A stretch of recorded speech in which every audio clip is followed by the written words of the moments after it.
Bagyong Ramil, ang unos sa gitna ng pagsubok. Soundbed, mahina, malungkot na tugtog ng ulan at hangin. Sa gitna ng malamlam na umaga, unti-unting bumigat ang langit sa mga lalawigan ng Luzon at Visayas. Sa unay ambon lamang, ngunit pagsapit ng tanghali, ang ihip ng hangin ay lumakas, may dalang babala.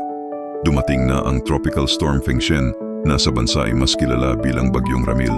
Ayon sa Pag-asa, pumasok si Ramil sa Philippine Area of Responsibility noong Sabado ng gabi. Sa bilis na halos 75 kilometro bawat oras, dala nito ang malalakas na ulan at bugso ng hangin na umabot ng mahigit 100 kilometro bawat oras. Sa unang pagtama, binayo nito ang mga lalawigan ng Southern Luzon, kabilang ang Camarines Sur, Quezon, at maging ang ilang bahagi ng Samar at Leyte sa Visayas.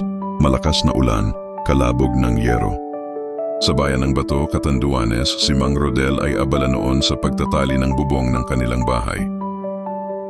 Hindi ko inakalang lalakas agad.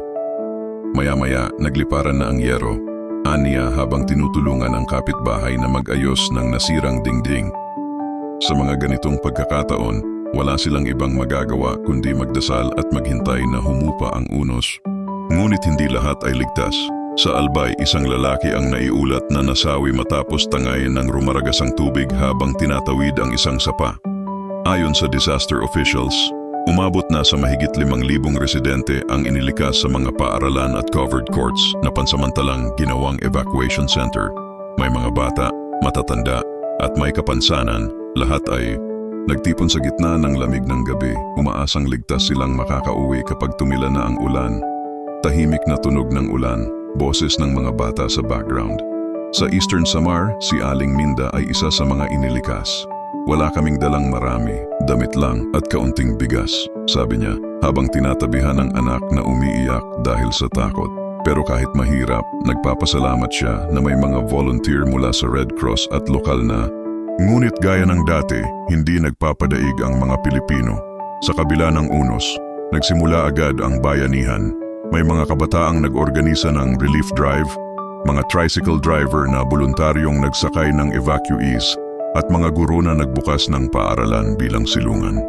Sabi nga ni Kapitan Tonyo ng Barangay San Roque, hindi man namin mapigilan ang bagyo, kaya naming sabay-sabay na bumangon pagkatapos.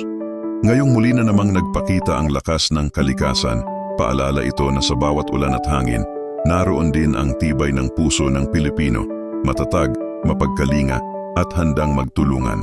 Habang unti-unting lumilinaw ang langit, sumisikat ang araw sa mga baryong naapektuhan ni Bagyong Ramil. Tanda na tapos na ang unos at muli na namang haharapin ng bansa ang bagong umaga.